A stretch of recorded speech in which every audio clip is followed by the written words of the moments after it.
11 интинских школьников отправились в Москву. В рамках двухдневного путешествия юные активисты посетят многочисленные павильоны ВДНХ. Ребята присоединятся к обучающимся из республики, которые также будут посещать ВДНХ 23 и 24 января. Всего в выставке примут участие 600 ребят из Коми, которые будут отправляться в столицу в 3 этапа. На ВДНХ дети посетят различные павильоны и примут участие в масштабной международной выставке-форуме «Россия». Ребята узнают о передовых технологических разработках, открытиях, главных победах России в промышленности, культуре и спорте.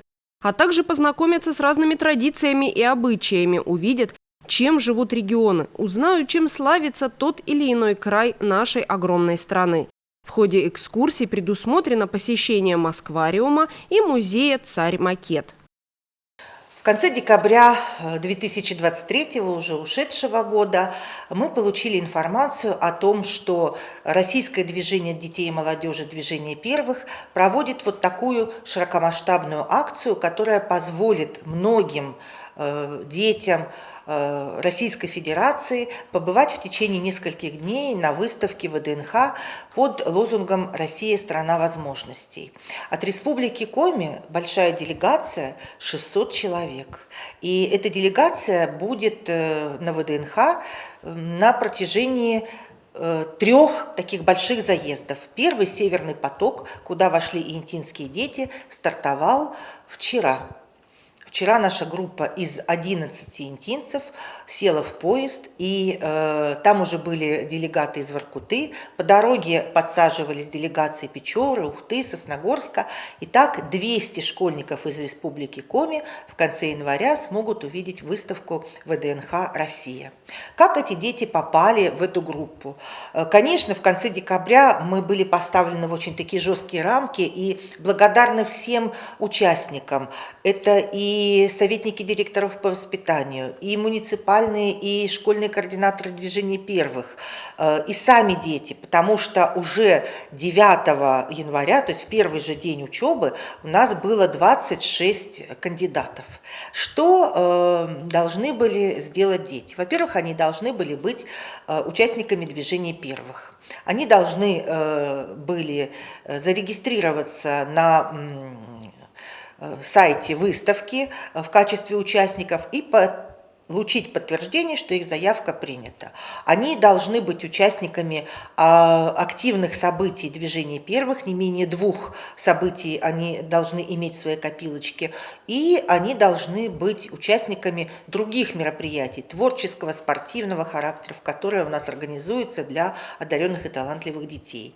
Но эти требования были такие для ребят наименее затратные, потому что одно из важнейших требований, они должны были на своей открытой страничке в социальной сети ВКонтакте выложить пост под названием «Россия – страна возможностей».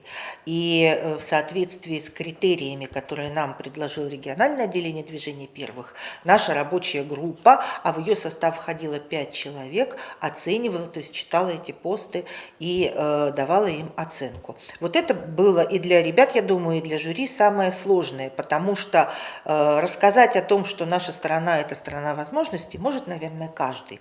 Но сделать это так, чтобы заработать наибольшее количество баллов, сделать свой пост интересным, оригинальным, это, конечно, было сложновато. Но, например, нам очень понравился пост, который выложил один из участников, он, кстати, сейчас едет в поезде, это был пост в стихах. То есть стихотворное описание России, страны возможностей у нас было всего лишь одно. Дальше приветствовались фотоматериалы, которые сопровождали этот пост. Естественно, фотоматериалы, на которых дети позиционировали себя как участников различных проектов. И на сегодняшний момент в нашу группу входит 11 детей из нескольких образовательных организаций. Это гимназия номер 2, это лицей номер 1, Это 6-я школа и школа поселка Абись.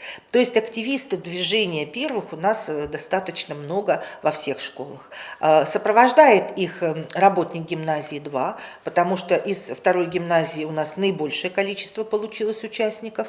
И надеюсь, что они благополучно доберутся, благополучно поселятся в гостиницу и продуктивно проведут эти несколько дней, приедут и поделятся впечатлениями. На сегодняшний момент на страничке ВКонтакте гимназии 2, официальной страничке, уже, по-моему, есть пост о том, как наши дети готовились к отправке.